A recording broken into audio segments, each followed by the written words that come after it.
यह बात है काशीपुर गांव की, जहां एक पति अपनी पत्नी की कंजूसी से तंग आ चुका था। अरे क्या हुआ भाग्यवान, यह मुंह क्यों चढ़ा रखा है तुमने? आप तो मुझसे बात ही मत करो जी, आपसे शादी करके तो मेरी किस्मत ही फूट गई। अरे मैं तुमसे इतना प्यार करता हूँ, अच्छा घर है, अच्छा खाते हैं, हम अच्छा पहनते हैं, फिर कहाँ किस्मत फूटी हुई है। अरे अच्छा नसीब मेरा नहीं आपकी माँ का है। सारी कमाई लाकर माँ की हथेली पर रख देते हो। घर का करता धरता तो उन्हीं को बनाया हुआ है, मेरी तो कोई इज्जत ही नहीं है। तुम गलत समझ रही हो, माँ भी तुमसे उतना ही प्यार करती है जितना मैं करता हूँ। माँ तजुर्बे वाली है, घर को अच्छे से चलाती है, थोड़ा सा बचाकर चलती है, और हम सब अच्छा जीवन बिता सके उसके लिए ये माँ अच्छे से खर्च भी करती है। हाँ हाँ मर जाना, बस अपनी माँ के ही गुण गाते रहना। लो कर लो बात, इसमें चिल्लाने वाली कौन सी बात है। मैं तुम्हें देता तो हूँ तुम्हारे निजी खर्चों के लिए पैसे। नहीं चाहिए आपका चिल्लर। दरअसल सूरज एक अच्छा इंसान था, उसकी परचूरी की दुकान थी, वो और उसका परिवार एक सुखी जीवन जीते थे। पर उसकी पत्नी सुनीता इस बात से चिढ़ी थी कि सूरज सारी कमाई अपनी माँ को देता था, क्योंकि उसकी माँ एक समझदार औरत थी। लेकिन कुछ समय बाद आए दिन झगड़े होने लगे। अरे भाग्यवान, यह सामान बांधकर कहाँ जा रही हो? मायके रहने जा रही हो क्या? अब मैं ये नाइंसाफी और नहीं झेल सकती। आप रहो अपनी माँ के साथ मजे से, मैं आपको छोड़कर हमेशा के लिए अपनी मायके जा रही हूँ और कभी वापस नहीं आऊंगी। ऐसा मत करो भाग्यवान, मेरा घर तुम्हारे बिना घर नहीं रहेगा। आखिर एक पत्नी की वजह से ही तो घर बना है। अगर ऐसा है तो आपको मेरी शर्त माननी होगी। आप अपनी सारी कमाई मुझे लाकर दोगे, सारी की सारी। आज से घर की मालकिन मैं होंगी, मेरे बिना घर में कुछ नहीं होगा, जो होगा वो मेरी मर्जी से होगा। पर ऐसे कैसे, मेरी बात तो कहने सुनने को तो कुछ नहीं बचा जी, मैं जा रही हूँ, बस कभी वापस नहीं आऊंगी। रुक जाओ सुनीता, मैं तुम्हारी शर्त मानने को तैयार हूँ। मैं सारी कमाई तुम्हें दे दूंगा, आज से ही तुम मेरे घर की मालकिन हो, पर इस घर को छोड़कर मत जाओ। यह सुनकर सुनीता बहुत खुश हो जाती है। ऐसे कैसे आप पर भरोसा कर लूं? सबसे पहले मुझे मांझी से तिजोरी की चाबी लाकर दो। ठीक है, अभी लेकर आता हूँ। इतना बोलकर विष्णु उदास सेरा लेकर अपनी माँ के पास चला जाता है। माँ वो तिजोरी की चाबी दे दो, नहीं तो सुनीता। अरे बेटा, इसमें दुखी होने वाली कौन सी बात है? कल के दिन भी तो उसे ही जिम्मेदारी मिलनी थी। अभी देती हूँ, चाबी दे दे उसे, और तो उदास मत हो। धन्यवाद माँ, आपकी बात सुनकर मेरा दिल हल्का हो गया। फिर सूरज चाबी सुनीता को दे देता है। अरे वाह, तिजोरी में इतना पैसा, अब मैं इस तिजोरी को पूरा पैसों से भर दूंगी, फिर मेरे पास पैसा ही पैसा होगा। फिर ऐसे ही कई दिन बीत जाते हैं। तो एक दिन विष्णु थका हारा अपने घर आता है। भाग्यवान, मुझे बहुत जोरों की भूख लग रही है, जल्दी से खाना लगा दो। जी अभी लगाती हूँ। सुनीता खाना लगा देती है। खाने को देख सूरज हैरान हो जाता है। यह क्या, मैं तो तुम्हें सुबह आलू के पराठे और दही बड़े बनाने को बोलकर गया था, तो तुम ये प्याज की चटनी और रोटी रख रही हो। क्या हुआ, पैसे खत्म हो गए क्या? हाँ जी, जितने भी दिए थे सब खत्म हो गए, इसलिए ये चटनी बांटनी पड़ी। तुम चिंता ना करो, ये लो पूरे 10,000, और कल से अच्छा खाना बनाना, मैं अभी यही खाना खाता हूँ। ठीक है जी। सुनीता उन पैसों को ले जाकर तिजोरी में रख देती है, जिसमें पहले से बहुत सारे पैसे थे। इतने कम समय में कितने सारे पैसे जमा कर लिए, अब मैं अमीर हो जाऊंगी, फिर तो मेरे पास पैसा ही पैसा होगा। फिर ऐसे ही सुनीता धीरे धीरे करके घर में खाना बनाना बंद कर देती है, और जब उसका पति सूरज उससे सवाल करता है तो कोई ना कोई बहाना बना देती। अब धीरे धीरे घर के हालात बदतर होती जा रहे थे।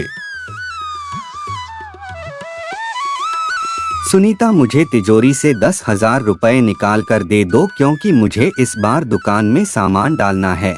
सब सामान खत्म हो गया है, और तुम्हें तो पता ही है त्योहार आने वाला है तो मुझे सामान डालना ही होगा। अपनी दुकान में ज्यादा सामान नहीं है। तिजोरी में तो कुछ भी नहीं है। जी आप खुद देख लो, क्या तिजोरी में कुछ भी नहीं है। अरे मैं तुम्हें इतने सारे पैसे लाकर तो देता हूँ, खुद 10 रुपए तक नहीं रखता, और तुम बोल रही हो कि तिजोरी में 1 रुपया भी नहीं है। तो क्या आप मुझसे हिसाब लेंगे? देखिए जी, सब कुछ बर्दाश्त है, पर आप मुझ पर शक करें, यह मैं कभी बर्दाश्त नहीं करूंगी। हाँ, मैं अपने मायके चली जाऊंगी। क्या करूंगी यहाँ रहकर? मेरे खुद के पति मुझे चोर समझते हैं। इतना बोलकर सुनीता ड्रामा करके रोने लगती है। यह देख सूरज फिर से पिघल जाता है। अरे अरे भाग्यवान, मैं शक नहीं कर रहा, मैं तो बस केवल पूछ रहा था। तुम चिंता मत करो, मैं किसी और से उधार ले लूंगा और दुकान में सामान लूंगा। इतना बोलकर सूरज अपने दोस्त के पास जाता है।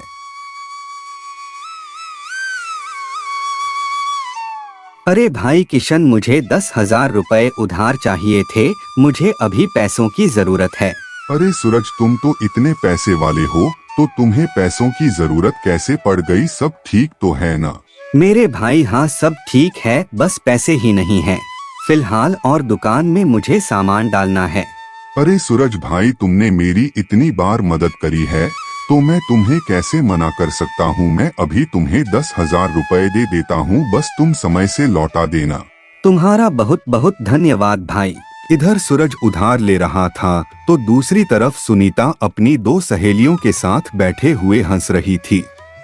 अरे वाह, क्या गजब का नाटक किया है तूने बहन। फिर क्या हुआ? फिर क्या होना था? फिर वही हुआ, 2 छोटे आंसू निकाले और माई के जाने की धमकी दी, और मेरा भोला पति बेचारा पिघल गया और झट से मुझ पर यकीन कर लिया। वाह सुनीता, तू तो बहुत तेज है। तेज होना पड़ता है मनीषा बहन, तेज हूँ, इसीलिए तो पूरा घर अपनी मुट्ठी में कर लिया है। मैं तो घर में कई दिन तक खाना नहीं पकाती, उल्टा उन पैसों को छुपाकर तिजोरी में रख देती हूँ। फिर तीनों जोर जोर से हंसने लगती है। फिर शाम होने पर विष्णु घर आ जाता है। अरे क्या हुआ माँ, आप ऐसे क्यों कांप रही हो? बेटा वो तेज बुखार है, कई घंटे से ऐसे ही कांप रही हूँ। अरे सुनीता जल्दी देखो, माँ की तबीयत कितनी खराब है। सुनीता भागकर तुरंत आती है। माँ मैं आ गया हूँ ना, आप चिंता मत करो, मैं भी आपको यहाँ से सबसे अच्छे डॉक्टर के पास लेकर चलता हूँ, जिससे आप तुरंत ही ठीक हो जाओगी। हाँ बेटा जल्दी ले चल, सीने में बहुत दर्द हो रहा है। सुनीता जल्दी से पैसे लाकर दो, माँ को डॉक्टर के यहाँ लेकर जाना है। यह सुनकर सुनीता मन में ही बड़बड़ आने लगती है। अगर ये मांझी को अस्पताल लेकर गए तो पासों का पत्ता तो जाएगा ही, उल्टा ऊपर से अलग दवाइयाँ और जूस अलग से।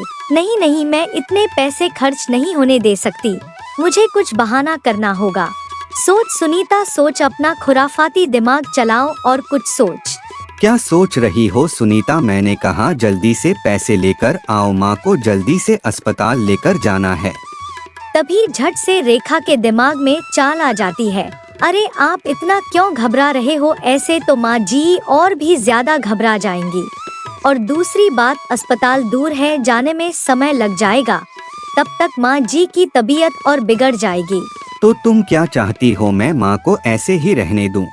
आप शांत हो जाइए जी, मैंने अपनी मम्मी जी से सीखा था एक खास काढ़ा बनाना, मैं बस 10 मिनट में बना कर देती हूँ।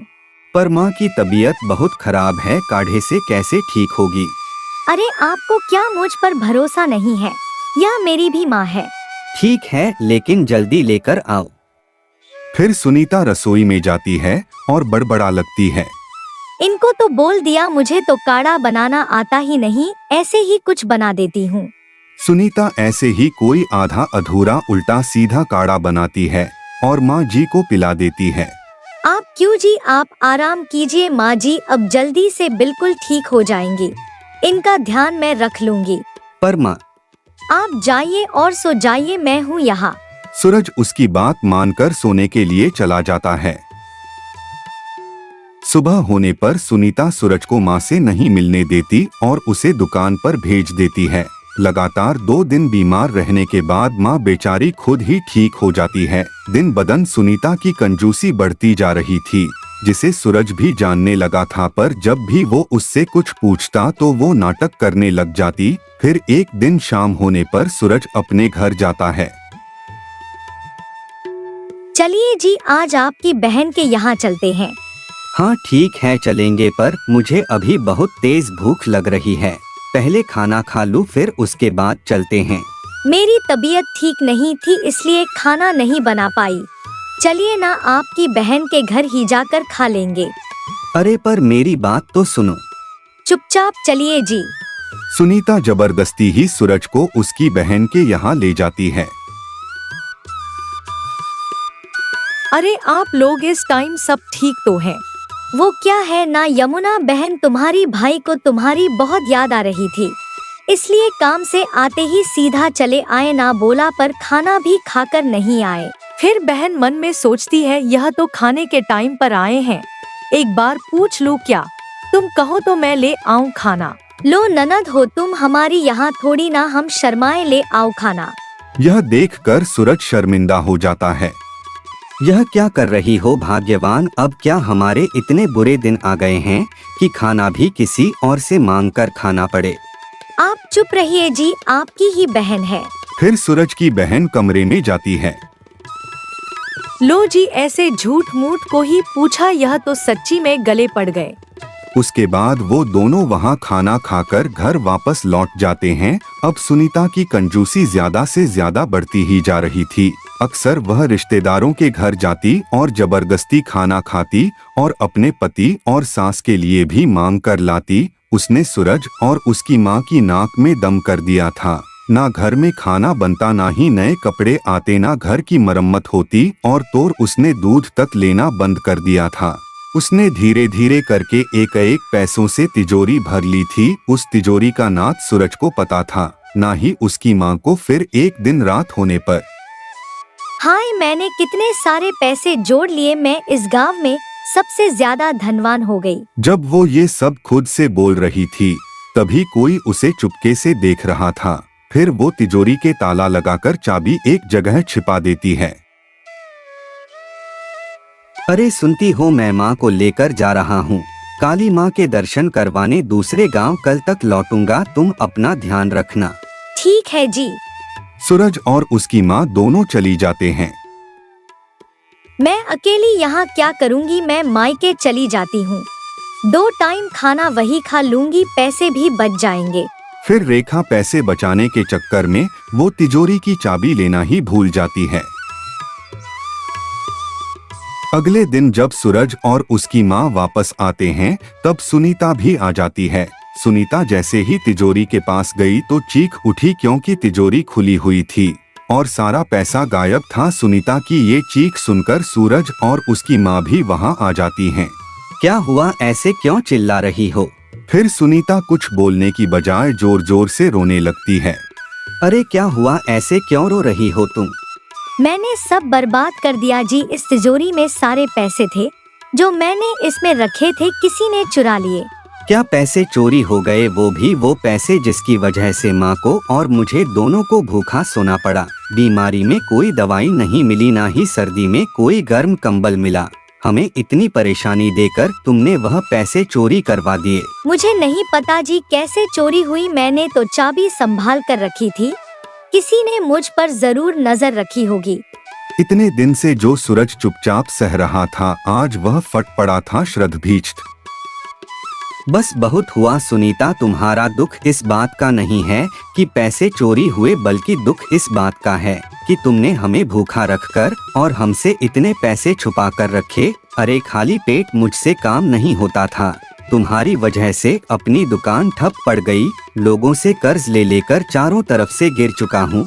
हर कोई दुकान पर पैसे मांगने ही आता है, पर मैं क्या करता हूँ, सबसे पहले तुम्हें पैसे लाकर देता हूँ, क्योंकि जिम्मेदारी है मेरी। खुद परेशान रहकर भी तुम्हारा ख्याल रखता हूँ। अब तुमने अपनी कंजूसी का नतीजा देख लिया ना, सब बर्बाद हो गया। यह बात सुनकर सुनीता और रोने लगती है। हर बात पर तुम मुझे धमकी देती थी ना कि मायके चली जाऊंगी, मायके चली जाऊंगी। तो आज मैं तुमसे कहता हूँ, मुझे भी ऐसी पत्नी हरगिज नहीं चाहिए जो पैसों की इतनी लालची हो। उसे परिवार की परेशानियां भी ना दिखे, जाओ चली जाओ, मेरे घर से मेरा तुमसे कोई रिश्ता नहीं है। नहीं, ऐसा मत कीजिए। आज मुझे अपनी गलती का एहसास हो गया है कि लालच जितना बढ़ाओ उतना बढ़ता है। मुझे माफ कर दीजिए, मैंने आपकी और मांझी के साथ बहुत गलत किया है। अब क्या होगा, तुम्हारी गलती मानने से यह सब बदल थोड़ी जाएगा। आज मैंने वो सीखा है जो आप और माजी मुझे लाख बार बोलने के बाद भी नहीं समझा पाए, और इस चोरी ने मुझे मेरा जिंदगी भर का सबक दे दिया। कब क्या हो जाए एक पल का भरोसा नहीं। आप सही कहते थे जी कि अच्छे बुरे समय के लिए थोड़ा पैसा अलग उठाकर जरूर रखो, पर इतना भी नहीं कि हम आज जीना भी भूल जाएं। मैंने जो किया मैं उसके लिए आपसे और माजी से दिल से माफी मांगती हूँ जी, और मैं वादा करती हूँ कि आज के बाद कंजूसी का एक कतरा भी मेरे अंदर नहीं मिलेगा।